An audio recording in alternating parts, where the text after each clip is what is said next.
Welcome dear all. आज के इस वीडियो लेक्चर में हम जानेंगे हेमिस्फीयर से फ्लक्स कैसे निकलती है। और हेमिस्फीयर ये आपके सामने नज़र आ रहा है। हमें चार्ज लेंगे, चार्ज को डिफरेंट पोजीशंस पर हम रखेंगे। देखिए यहाँ पर इलेक्ट्रिक फ्लक्स कितनी निकलेगी, कर्व्ड सरफेस से कितनी निकलेगी, ये कर्व्ड सरफेस है, और प्लेन सरफेस से कितनी निकलेगी, ये हम इस वीडियो में जानेंगे। इसके अलावा ये पोजीशन हमने चेंज कर दी है चार्ज की, इस पर भी हम इलेक्ट्रिक फ्लक्स को निकालेंगे। एक ये इलेक्ट्रिक फ्लक्स के लिए तीसरी पोजीशन देखिए अंदर भी ले ली है। इसके अलावा मैंने इस वीडियो में बहुत सारी पोजीशंस लिए हैं इलेक्ट्रिक फ्लक्स को निकालने के लिए हेमिस्फीयर से। तो आप इस वीडियो को एंड तक ज़रूर देखिएगा, और इस वीडियो को देखने के बाद आप इन क्वेश्चंस को भी करने वाले हैं। अगर आपने चैनल को सब्सक्राइब नहीं किया तो प्लीज़ इस चैनल को ज़रूर सब्सक्राइब करिए, और इस वीडियो पर लाइक तो बनता है, इस वीडियो को ज़रूर लाइक करिए। आपके लाइक्स मेरे लिए बहुत मैटर करते हैं। फ्लक्स थ्रू हेमिस्फीयर में केस 1 को लेते हैं। इसमें एक हेमिस्फीयर हमें नज़र आ रहा है, और हेमिस्फीयर के ऊपर यहाँ पर चार्ज रखा हुआ है, और इस चार्ज से इलेक्ट्रिक फील्ड लाइंस जो निकल के जा रही हैं, इन इलेक्ट्रिक फील्ड लाइंस को हम फ्लक्स बोलते हैं, जो सरफेस से पास आउट होती हैं। तो यहाँ पर हमारा क्वेश्चन है कि what flux passes through the above hemisphere, कितनी फ्लक्स जो है इस हेमिस्फीयर में से निकल के जाती हैं। तो आपको एक बात अच्छी तरह से ध्यान रखनी है कि ये जो हेमिस्फीयर है इसमें सरफेसेस कितनी है। तो सरफेस अगर आप देखें तो हेमिस्फीयर में सरफेसेस की संख्या आप जस्ट एक बार देखिए, इसको पहचान के मुझे बताइए। Hemisphere contains 2 surfaces. हेमिस्फीयर में कितनी सरफेसेस होंगी? 2 सरफेसेस। कौन कौन सी? एक तो प्लेन सरफेस और दूसरी curved surface. Plane surface and curved surface. Plane surface तो ये सरफेस आपको नजर आ रही है, प्लेन सरफेस है। और कर्व्ड सरफेस इसकी ये सरफेस जो है आपको नजर आ रही है। तो हमसे अगर ये पूछा गया है कि कितनी इसमें से फ्लक्स पास हो रही है, तो इसके लिए हमें क्या करना है? गॉस लॉ लगा लेते हैं। तो बाय गॉस लॉ हम कह सकते हैं कि जो टोटल फ्लक्स होती है, हमसे क्वेश्चन में ध्यान दें, को ये पूछा गया कि flux coming out, total flux passing through the above hemisphere. तो फाई टोटल जो हो जाएगी वो हो जाएगी summation Q over epsilon not. हमें फाई टोटल ही चाहिए थी, यहाँ फाई टोटल की बात कर रहे हैं। तो और अगर हम गौर से देखें तो इसको हम अगर इमेजिनरी गॉसियन सरफेस मान लेते हैं, तो फाई समेशन क्यू, इसके इनसाइड जो है हमें कोई भी चार्ज नहीं दिख रहा है, तो summation Q is equals to 0। इसका मतलब फाई टोटल इज 0। तो ये हमारा रिक्वायर्ड आंसर हो जाएगा कि टोटल फ्लक्स जो है हमारी 0 इसमें से हेमिस्फीयर में से निकलती हैं। केस सेकंड को देखते हैं। इसमें हेमिस्फीयर हमें नजर आ रहा है, और हेमिस्फीयर के जस्ट ये जो प्लेन सरफेस है इसके ऊपर हमने एक चार्ज को रख दिया। तो जैसे ही हमने इस चार्ज को इसके ऊपर रखा, तब हमसे पूछ रहे हैं कि बताइए how much flux passes through the above hemisphere. तो इसमें अगर आप सॉल्यूशन में इसके आंसर को, अगर आप फाई को, टोटल को अगर आप 0 करते हैं, तो यहाँ आप रॉन्ग हो जाएंगे। क्यों? क्योंकि अगर आप गौर करें तो ये सरफेस पर रखा हुआ, प्लेन सरफेस पे, तो ये जिस सरफेस पर रखा हुआ है प्लेन सरफेस से पास नहीं हो रहा होगा। क्योंकि प्लेन सरफेस से पास होने के लिए अगर ये थोड़ा ऊंचा रखा होता तो हम कहते हैं कि ये इसमें से पास हो रही है लाइन। लेकिन अगर ये इसी सरफेस के ऊपर रख दिया है आपने, तो इसमें ये डेफिनेटली पास नहीं होंगी। ये पॉइंट वेरी क्लियर होना चाहिए। ये इसको ऊपर से ऐसे निकल के चली जाएंगी, बट इसके थ्रू पास नहीं होंगी, इसमें अंदर नहीं जाएंगी। तो यहाँ ये तो तय हो गया कि ये जो मैं सरफेस की बात कर रहा हूँ, ये जो प्लेन सरफेस है, इसमें तो फ्लक्स है नहीं। और लेकिन कर्व्ड सरफेस में तो आप देख रहे हैं इसमें से लाइन आ रही होंगी, तो यहाँ से ये पास होके जरूर जा रही होंगी। तो इसका मतलब ये जो सरफेस है डेफिनेटली ये phi total should not be equal to 0। क्यों? क्योंकि यहाँ सिर्फ फाई आउट ही आउट प्रेजेंट है, फाई इन तो इसमें है ही नहीं। ये वाली चीज हमने अंदर वाली, इसमें अंदर जो एंटर कर रही है वो जब इसमें नहीं है, तो टोटल फाई आउट यहाँ पर मौजूद है। और इस बात को हम गॉस लॉ से भी 2 मिनट में समझ लेंगे। देखिए मैं यहाँ पे गॉस लॉ लगाता हूँ, applying Gauss law. Gauss law लगाने के लिए हमें क्या करना है कि फाई जो टोटल होती है वो होती है summation Q over epsilon not. लेकिन यहाँ पर समेशन क्यू क्या है? समेशन क्यू होता है चार्ज इनसाइड गॉसियन सरफेस।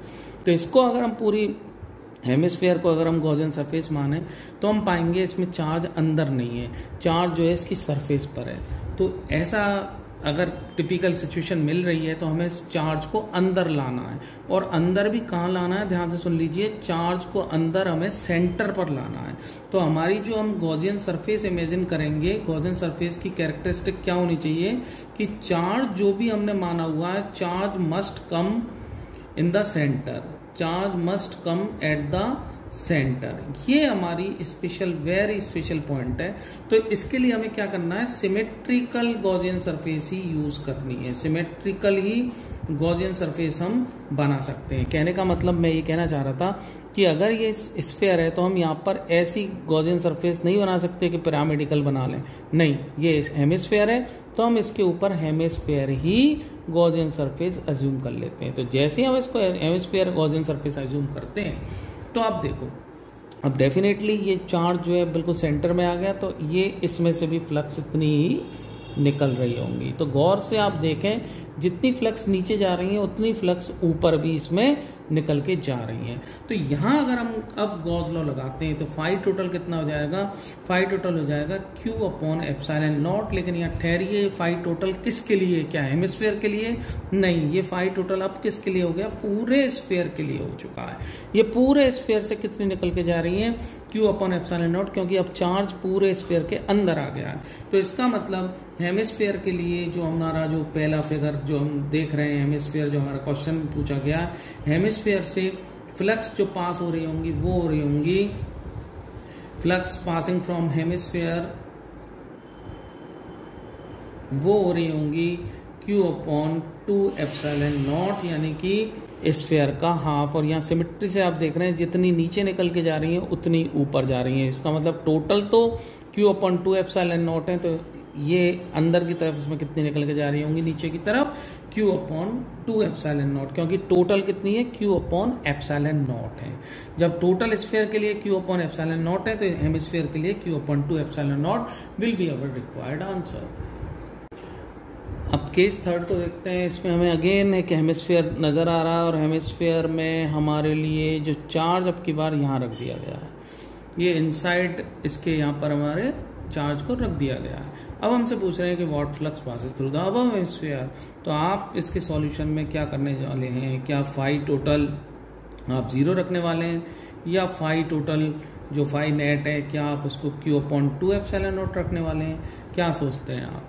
अब यहाँ गौर करिए, ये चार्ज जो है प्लस का इस जगह पर हमने रख दिया, तो पूरी जो हेमिस्फीयर से फ्लक्स जो है डेफिनेटली इसमें, क्योंकि ये 2 सरफेस हैं, ये चार्ज इसमें बीच में रखा हुआ है हमारा, तो किसी भी सरफेस को टच नहीं कर रहा है, तो इसका मतलब फ्लक्स दोनों सरफेसेस से निकल के जाएंगी, प्लेन सरफेस से भी निकल के जाएगी और कर्व्ड सरफेस से भी ये फ्लक्स इस तरीके से निकल के जाने वाली है।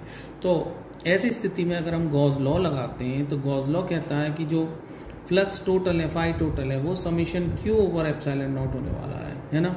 तो समेशन Q कितना है, अब जरा देखिए, इमेजिनरी गॉसियन सरफेस हमारी ऐसी है और हमने पढ़ा हुआ है गॉसियन सरफेस कैसी भी हो, गॉसियन सरफेस कैसी भी हो, जब तक चार्ज उसमें अंदर है कहीं पर भी जो फ्लक्स होती है वो होती है summation Q over epsilon not. तो यहाँ पर जो हमारी फ्लक्स टोटल हो जाएगी, क्योंकि चार्ज इसमें अंदर इस तरह से शो हुआ है, तो Q upon epsilon not will be our required answer. चलिए अब क्या करते हैं, हमने ये फ्लक्स इसकी, अगर हमसे पूछा गया है ये हेमिस्फीयर यहाँ पर चार्ज रखा हुआ था, इसकी फ्लक्स आप मुझे बता सकते हैं कि इससे टोटल फ्लक्स कितनी निकल के जानी है। ये चार्ज जो है सरफेस पर रखा हुआ है, तो अगेन आप समझ जाएंगे इसमें सरफेस पर रखा हुआ है, तो इस सरफेस से तो फ्लक्स निकलनी नहीं है, सब फ्लक्स निकलनी है सिर्फ इस कर्व्ड सरफेस से। तो कर्व्ड सरफेस से निकालने के लिए हमें क्या करना पड़ेगा, इसको सेंटर में लाना पड़ेगा चार्ज को। तो चार्ज को सेंटर में लाने के लिए इमेजिनरी गॉसियन सरफेस ऐसी बनानी पड़ेगी। अब देखो पूरे स्फीयर से तो फ्लक्स जो है कितनी निकल के जाएगी, Q अपॉन एप्सिलॉन नॉट, और हाफ हेमिस्फीयर से कितनी निकल के जाएगी, हेमिस्फीयर से हमारी फ्लक्स जो निकल के जाएगी Q अपॉन 2 एप्सिलॉन नॉट। यहाँ किसी भी हाल में फ्लक्स को 0 आप मत कर दीजिएगा, ये सरफेस पे रखा हुआ है तब। अब अगर मैं इसी क्वेश्चन को थोड़ा सा चेंज कर देता हूँ, सपोज ये इसी तरह से रखा हुआ है, लेकिन अब की बार ऊपर की सरफेस को मैं ये बना देता हूँ इस तरह से, ऊपर की सरफेस अब हमारी मैंने चेंज कर दी, ऊपर की सरफेस अगर चेंज कर दी है तो अब मैं आपसे पूछ रहा हूँ कि दोबारा अब बताइए फ्लक्स टोटल कितनी निकल के आनी है। तो फ्लक्स टोटल निकल के आने के लिए आप तुरंत समझ गए कि यहाँ पर ये वाली सरफेस से तो फ्लक्स नहीं निकालेंगे आप, यहाँ से तो ऐसे पैरेलल निकलेगी, लेकिन इसका मतलब ऊपर वाली सरफेस से तो डेफिनेटली निकल के जा रही होगी। तो डेफिनेटली अगर ये निकल के जा रही होगी तो हम क्या करेंगे, सिमेट्रिकल एक और इस तरह से गॉसियन सरफेस अज्यूम कर लेंगे। तो इस पूरे से टोटल फ्लक्स कितनी निकल के आएगी, पूरे से निकल के आएगी, क्योंकि यहाँ भी जाएगी, यहाँ भी जाएगी, यहाँ भी जाएगी, इस तरह से निकल के जाएगी। तो ये तो हो जाएगी Q/ε0। जो हमारे रिक्वायर्ड क्वेश्चन पूछा था हाफ से, उससे कितने निकल के जाएगी, उससे डेफिनेटली इसका हाफ हो जाएगी 2/ε0। तो मेरा कहने का मतलब ये है कि ये ऊपर सरफेस आप इसको कैसी भी बना लें, भले हेमिस्फीयर ले लें, भले ही इसको आप स्क्वायर बना लेते, तो भी सरफेस से जो फ्लक्स निकल के जाती Q/2ε0 जाती। तो जरा इसको देख के बताइए आप, यहाँ से मैं अगर ये फिगर बनाता हूँ, यहाँ पर इस तरह से इसको ड्रॉ करता हूँ और आपसे पूछता हूँ कि यहाँ से बताइए ये इस तरह से फ्लक्स इस सरफेस से, इससे कितनी फ्लक्स निकल के जा रही होगी। तो आप समझ गए यहाँ पर सरफेस से तो ये पैरेलल निकल के जाएगी, डेफिनेटली इसकी जो साइड्स हैं ये पिरामिडल सरफेस है, यहाँ से फ्लक्स निकल के जा रही है। तो इसको सेंटर में लाने के लिए हम क्या करेंगे, एक और इमेजिनरी गॉसियन सरफेस इस तरह से बना देंगे। तो अब देखो जरा टोटल से हमारी कितनी निकल के जाएगी। सिमेट्रिकली बनाते हैं ना, तो देखो मैंने सिमेट्रिकली बनाई है, यहाँ पर गौर करिएगा। तो यहाँ पर इससे टोटल से सरफेस से फ्लक्स टोटल कितनी निकल के जाएगी, वो निकल के जाएगी Q/ε0। और जो हमसे पूछा गया था हाफ से, तो इसको रब कर लेंगे, इसकी जरूरत नहीं रहेगी। तो हाफ से हमारी कितनी निकल के जाएगी, हाफ से डेफिनेटली फाई जो टोटल होगी हाफ से, इससे जो क्वेश्चन में पूछा गया उससे Q/2ε0 would be our required answer. एक इंपॉर्टेंट क्वेश्चन को देखते हैं। Find flux through the lateral surfaces A part, B part through a single lateral surface of a given pyramid if charge is placed at the center। तो charge को कहीं यहाँ पर हम सेंटर पर लगभग इस जगह पर अगर हम प्लेस करते हैं Q चार्ज को, तो हमसे पूछा गया है कि लेटरल सरफेसेस से कितनी फ्लक्स पास आउट हो रही है। तो अगर आप देखें तो यहाँ पर गौर कर रहे हैं तो ये हम पाते हैं कि यहाँ से देखिए इस तरह से फ्लक्स जो है निकल के जा रही होंगी, ये फ्लक्स निकल के जा रही होंगी। तो लेटरल सरफेसेस से इस तरह से फ्लक्स जा रही होंगी और ये नीचे से भी ये फ्लक्स इस तरह से निकल के जा रही होंगी। तो देखो 50% जो फ्लक्स हैं वो तो नीचे से जा रही हैं और 50% फ्लक्स जो है वो इसकी लेटरल सरफेसेस से निकल के जा रही हैं। ये आपको इमेजिन ही करना पड़ेगा। इमेजिन करिए कि अगर ये चार्ज यहाँ पर रखा हुआ है तो देखो इसके चारों तरफ, ये इसके चारों तरफ सरफेसेस हैं, एक सरफेस, फिर इसके पीछे दो सरफेस, इधर तीन सरफेस, और एक नीचे जो है पूरा वो कंप्लीट एक सरफेस है जो इन तीनों सरफेसेस को कवर करे बैठी है। तो अकेली सरफेस नीचे और तीन सरफेस ऊपर, तो नीचे वाली अकेली सरफेस से 50% जाएंगी और ऊपर वाली तीन सरफेस से 50% जाएंगी। ठीक है, तो यहाँ पर अगर हम देखें तो फाई जो टोटल होगा अगर हम निकालते हैं तो समीशन Q/ε0 गॉस लॉ लगाएंगे, ये होगा, और समीशन Q यहाँ पर क्या होगा Q/ε0। ये तो टोटल पिरामिड से निकल के जाने वाली फ्लक्स है, लेकिन क्वेश्चन में हमसे क्या पूछा है, लेटरल सरफेसेस से। तो लेटरल सरफेसेस कितनी होती है, 3। तो ए पार्ट में अगर हम करते हैं कि flux passing through 3 lateral surfaces कितनी हो जाएंगी। अभी हमने देखा गौर करके कि 50% नीचे और बाकी 50% इन तीनों से, तो कितनी हो जाएगी, फाई जो हो जाएगी वो हो जाएगी इसका 50% Q/2ε0। ये हमारा ए आंसर हो जाएगा। अब बी की बात करते हैं तो बी में हमसे पूछ रहे हैं कि through a single lateral surface, एक सिंगल लेटरल सरफेस से कितनी फ्लक्स पास होगी। तो हम जानते हैं 3 लेटरल सरफेसेस से फ्लक्स कितनी पास हो रही है, ये फाई जो पास हो रही है 3 लेटरल सरफेसेस से वो हो रही है Q/2ε0। तो सिंगल लेटरल सरफेस से कितनी पास आउट होगी, Q/2ε0 का 1/3 and that is equals to Q/6ε0। So answer हमारा जो हो जाएगा बी पार्ट का वो Q/6ε0 हो जाएगा। एक और इम्पॉर्टेंट क्वेश्चन को लेते हैं। Calculate flux entering and flux leaving for the following figure. ये हेमिस्फीयर है इसको कांस्टेंट इलेक्ट्रिक फील्ड में हमने रख दिया। अब हमसे पूछ रहे हैं कि फ्लक्स एंटरिंग, तो फ्लक्स एंटरिंग मीन्स फाई इन लिख सकते हैं, फाई कमिंग इन वो कितनी होगी, और फाई लीविंग यानी गोइंग आउट वो कितनी होगी। तो देखो फ्लक्स एंटरिंग जो है इस सरफेस से हो रही होगी और फ्लक्स लीव जो है इसकी कर्व्ड सरफेस से हो रही होगी।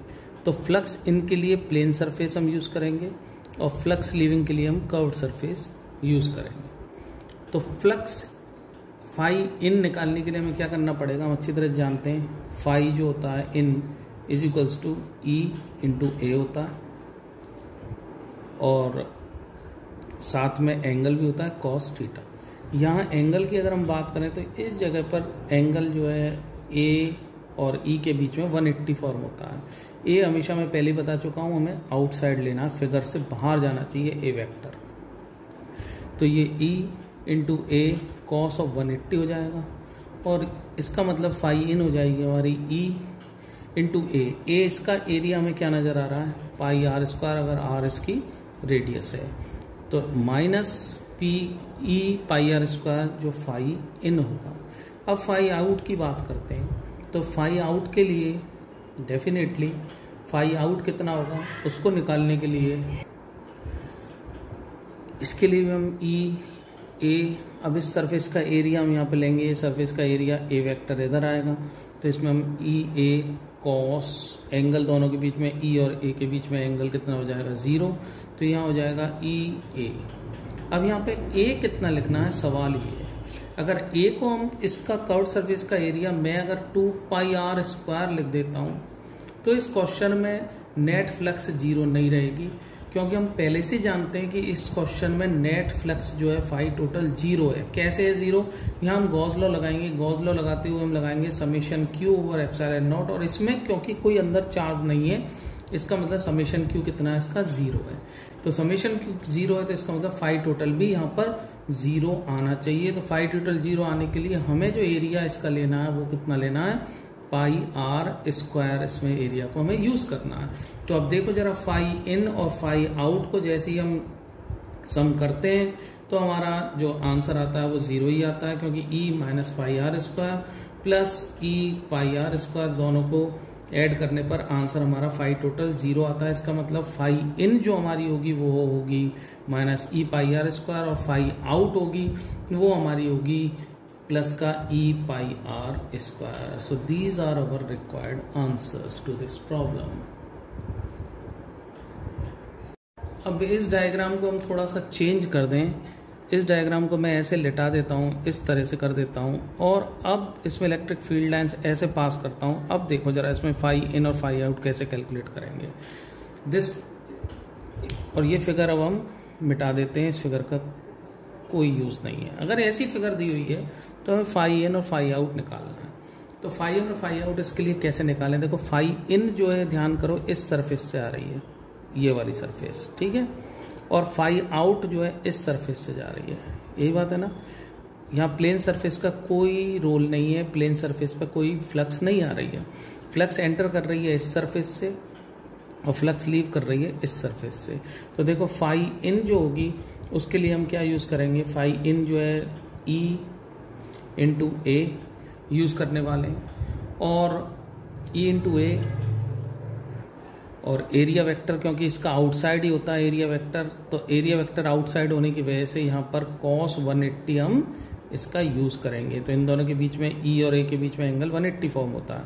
तो phi in is equals to कितना हो जाएगा, ई माइनस का इंटू ए।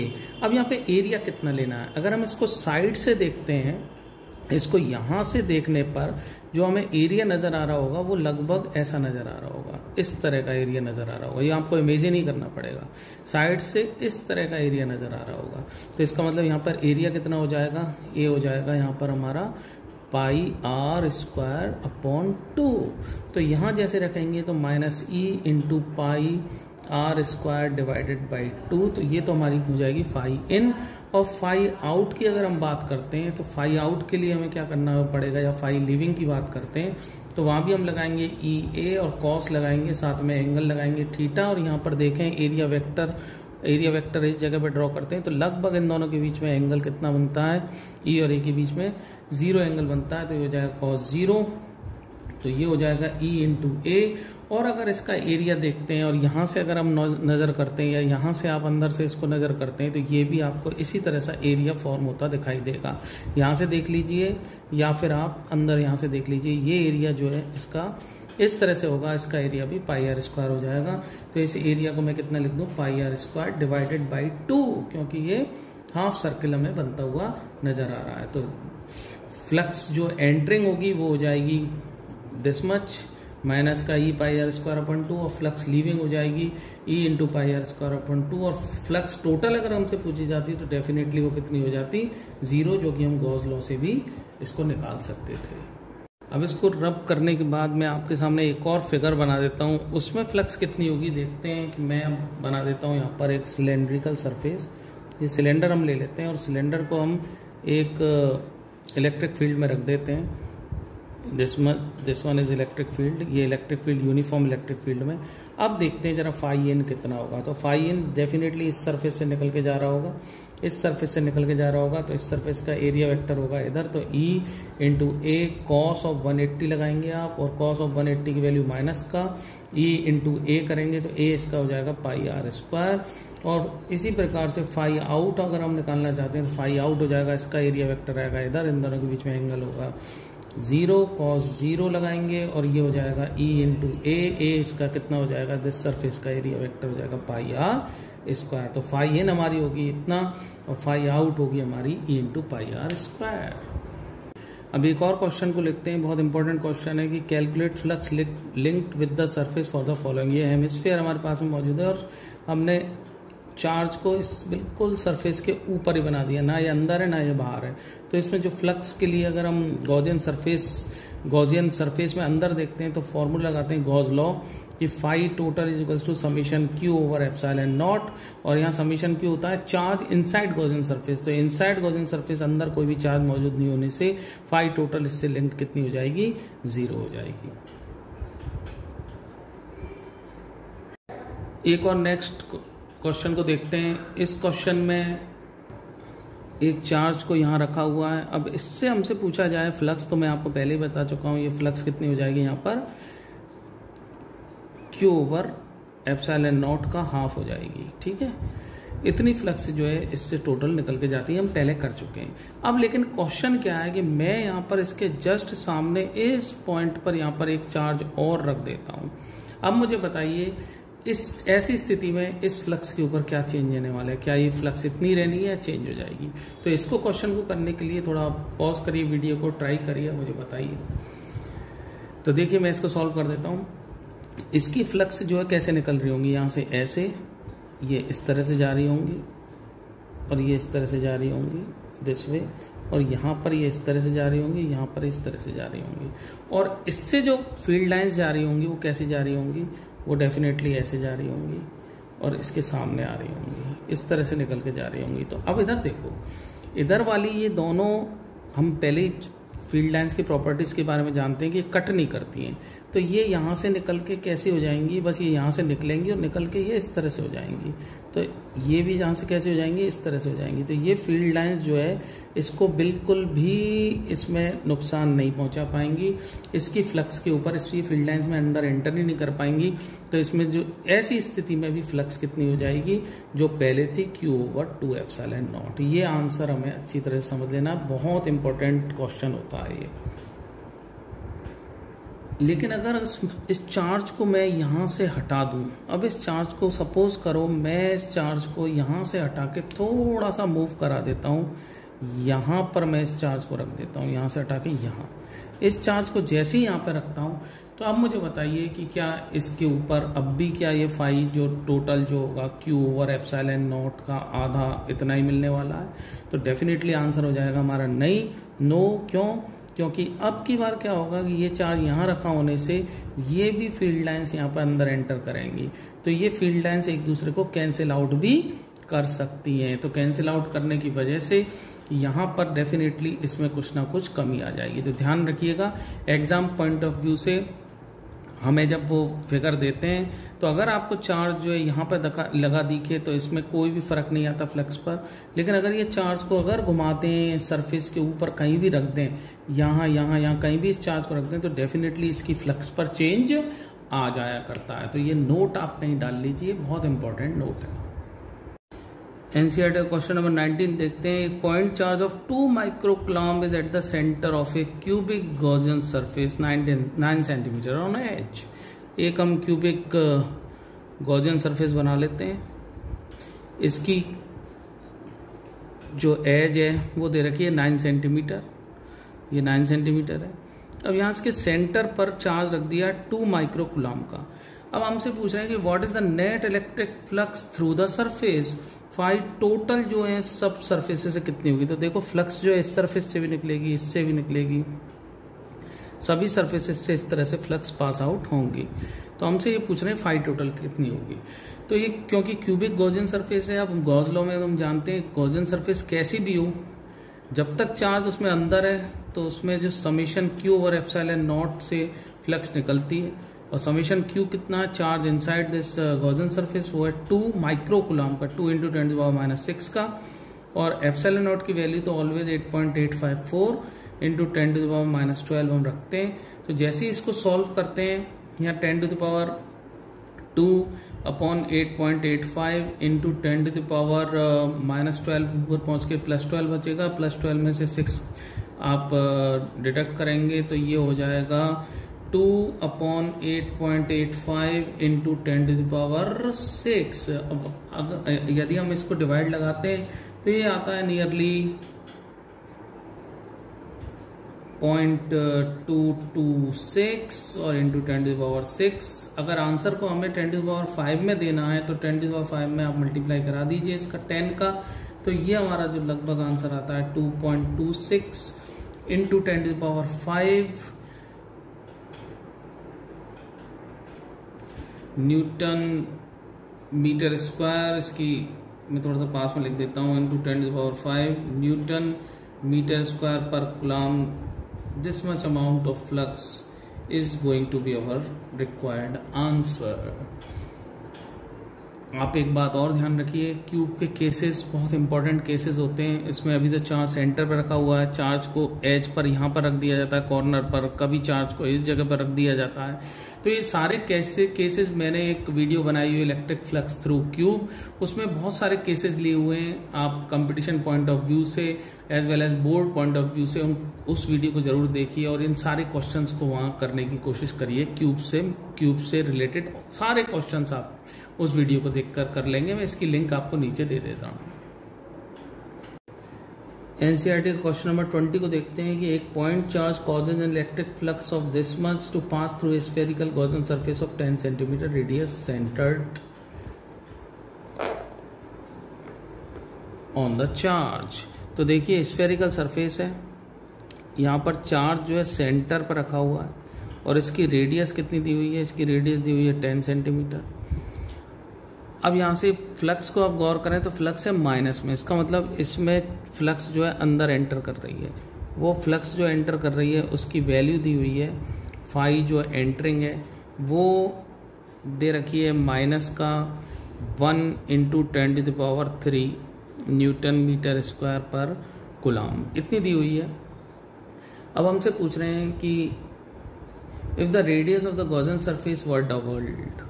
ए में हमसे पूछ रहे हैं कि रेडियस को अगर हम 10 के बजाय 20 सेंटीमीटर कर दें, तब if the radius of the Gaussian surface were doubled how much flux would pass through the surface.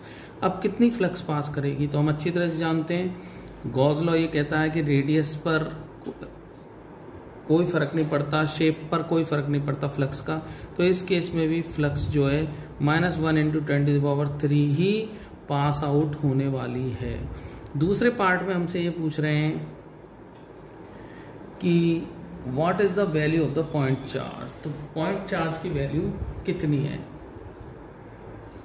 तो इसके लिए हम गॉस लॉ लगा देते हैं। फाई जो नेट होता है वो होता है summation Q over epsilon naught, और समेशन क्यू हमें निकालना है, और फाई जो टोटल है यानी फाई नेट है उसकी वैल्यू दे रखी है -10⁻³ इसमें मल्टीप्लाई करा देंगे 8.854 इंटू 10⁻⁻12 का, और ये जो है हमारा समीशन Q बनने वाला है, और इसकी वैल्यू आती है 8.8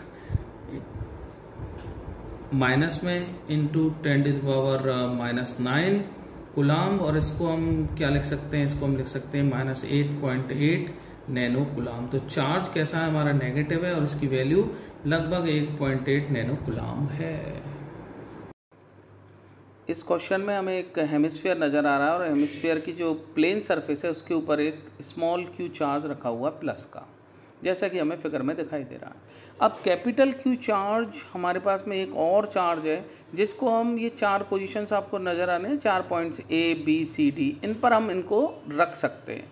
तो अब इस क्वेश्चन में जो पूछा गया है वो ये पूछा गया है कि जो स्मॉल क्यू की जो फ्लक्स होंगी हेमिस्फीयर से निकल के जाएंगी, वो अगर क्यू चार्ज को मैं A पर रखता हूँ, B पर रखता हूँ, C पर रखता हूँ, D पर रखता हूँ, इनमें से किस पॉइंट्स पर, किन किन पॉइंट्स पर रखने पर वो जो स्मॉल क्यू चार्ज की फ्लक्स हैं वो चेंज नहीं होंगी। तो वो पोजीशंस आपको बतानी है जहाँ से कैपिटल क्यू चार्ज को रखें और स्मॉल क्यू की फ्लक्स जो है चेंज ना हो।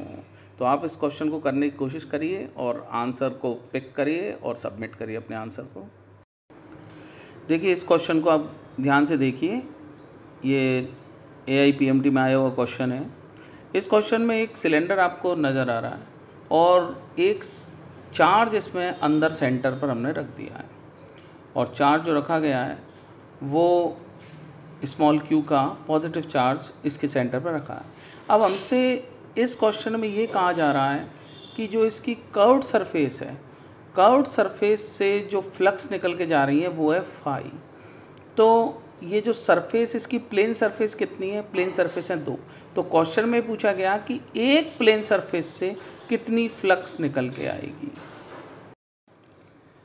अनदर क्वेश्चन लेते हैं। इसमें एक चार्ज Q जो है सरफेस पर आपको नज़र आ रहा है, सिलेंड्रिकल वेसल है, इसकी सरफेस पर एक चार्ज Q नज़र आ रहा है, और हमसे पूछा गया है कि जो सिलेंडर की जो सरफेसेस हैं उनसे टोटल जो फ्लक्स निकल के आएगी कितनी आएगी। और मैं आपको हिंट देता हूँ, सरफेसेस का मतलब curved surface as well as plane surface. तो आप इस क्वेश्चन को आंसर देने की कोशिश करिए। Thanks for watching the video. आपको वीडियो को लाइक करना है, चैनल को सब्सक्राइब करना है, क्योंकि आपके लाइक्स मेरे लिए बहुत ज़्यादा मैटर करते हैं। So please do not forget to subscribe and give likes to the video. Thanks for watching. It's bye for now.